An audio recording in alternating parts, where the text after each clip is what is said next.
So this first slide is the net worth of Americans by age bracket, specifically by 10-year chunk. Now, as you get older, you get raises, you get better at your job, maybe you start a business or buy a farm, and you become wealthier. It tends to increase with your age, but the real magic happens when you turn 50, because that's when your single biggest expense, your last child, leaves home and becomes someone else's problem. And the money that you save from that move, you tend to put towards your your second largest expense, which is typically your home. And on average, by age 55, you have paid it down to zero. And so that last decade, from 55 to 64, that is the richest you will be in your life, and that is the most active your capital will be in your life, because you're finally really thinking about retirement, and you know you have to save every dime you can. Now that drives more than just your retirement.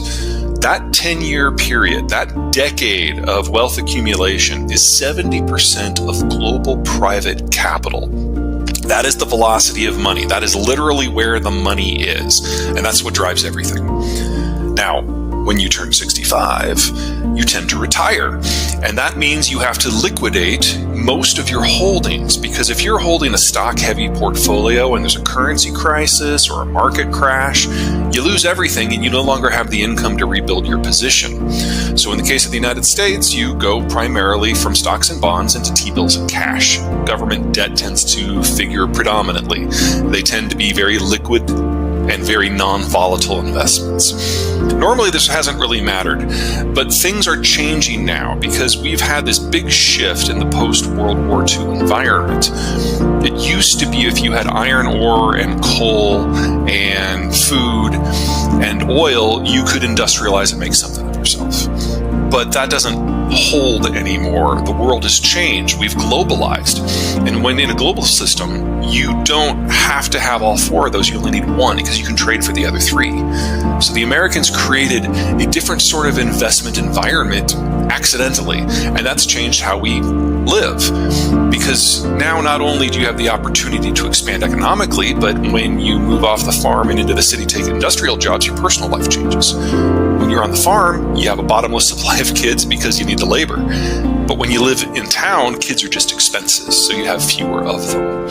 And so we're dealing with two simultaneous evolutions right now in the 2020s. First of all, the Americans have changed their mind about supporting the global system and globalization. We have had to pay a lot on our side of the border in order to maintain an open world. We've had to keep our markets open. We've had to patrol the global oceans for everyone. That is not free, and the opportunity costs are huge. And so in election after election after election, Americans have chosen the more isolationist and the more economically nationalist candidate. That goes right up to Joe Biden. You remove the Americans from the equation. You let the chips fall where they may, and you're going to have a series of powers around the world that either out of desperation or opportunity are going to try to take matters into their own hands. And that's going to generate conflict specifically in these zones. Now, one of those we know very well is the Ukraine war.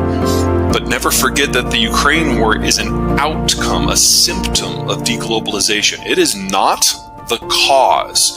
And we should expect to see more conflicts in the future as the Americans take less of a hands-on approach and economic norms change. And so when you break down the economic norms of globalization, these are the zones that can reach out and touch someone and try to do something about their situation. So we're going to have, obviously, the Russian space is in the Ukraine war right now. This is not the end of that. I expect to see a broad brawl between the Saudis and the Iranians. And there's going to be a battle over the Chinese space as the Chinese system fails and tries to adapt to whatever's next. Now, remember that transition from farm to city.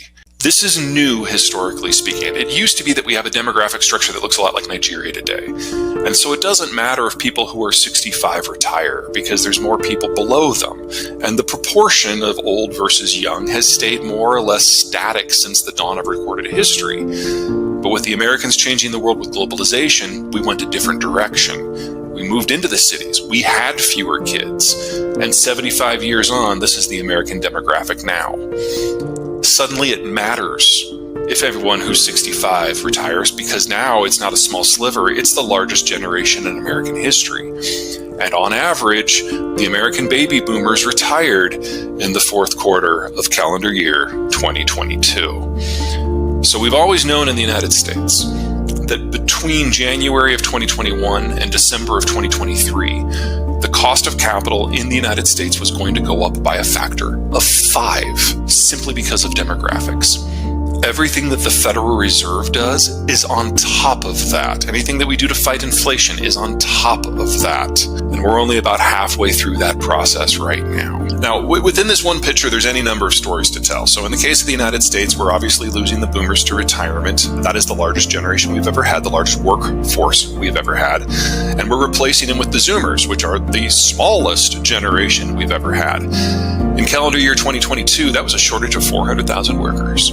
And we know that that number is going to increase each and every year for the next 12 at least, until we hit a shortage of 900,000. So we're kind of locked into this labor shortage period for at least the next decade. Probably better to think of it as 2, because that's just the bottom. We start crawling out of it, and we won't be back to a 2019 labor structure in the United States until the millennials' kids come of age.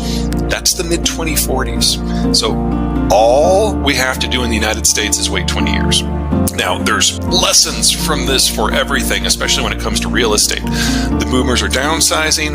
The millennials are finally moving into the suburbs and raising their families. It's changing the balance of supply and demand across the entire market. Now, Gen X, that's my generation, looks at the baby boomers and we feel a healthy volume of disgust. We really don't like the way they have led their lives or led the country or formed their families. When the boomers entered the workforce in the late 60s to the early 80s, there were so many of them, largest generation ever, so many of them, that they pushed down the cost of labor. And that meant that boomers competed with one another for price of labor, which meant that they were working below maybe what their skill set would justify. And it also meant that they were the most mobile generation America had ever had, because they felt they had to go to wherever the jobs happened to be. And once they got there, they discovered that that still wasn't enough. And a lot of boomer families decided that the second parent had to enter the workforce as well. That generated a lot of pressure on the family unit, and is the single biggest reason why the boomer generation has the highest divorce rate in American history. And Gen X looks at that like, we're not going to make that mistake. We're going to make different mistakes. For us, our time is at least as important as our money, and we are far more likely to be single income households. Now, to this point, that has really worked against us, because we've been the low people on the totem pole, and there have been so many boomers that we have seen the lowest raises, the lowest increases in take-home pay annually of any generation in history. But we have more durable family units and marriages as a result. It's been bad until about 2 years ago, because 2 years ago it became clear that the most of the baby boomers were about to retire and the labor market started to shift. And all of a sudden, Gen X is in high demand. And even if we all wanted to work, and we do not, there would never have been enough of us to fill those shoes in the first place. So we're now seeing raises on par with the greatest increases in take-home pay in American history. And it's got another 10 years to run. I'd argue that we're seeing the pressure in the housing market because Gen X has more money now than they've ever had before. And a lot of the push we've seen, particularly in the last 12 months since COVID let up in the United States, a lot of the pressure that we have seen in the real estate markets is Gen X finally having their moment. And this moment has several years to run. It will run until Gen X starts to retire. And that is not for another 12 to 15 years. So you should expect a small number of relatively well-capitalized buyers dominating the top end of the markets. In residential, you got to consider what Gen X's approach to life is going to mean for the office, because the only thing that Gen X hates more than going to the office is the commute to get to the office. Remember, this is a generation that defines itself as valuing their time more than their money. And now Gen X are the managers, and they're taking over all the top positions throughout the world, and they don't want to go in. So you should expect significant changes in corporate policy that is going to damage an entire real estate asset class for at least the next decade.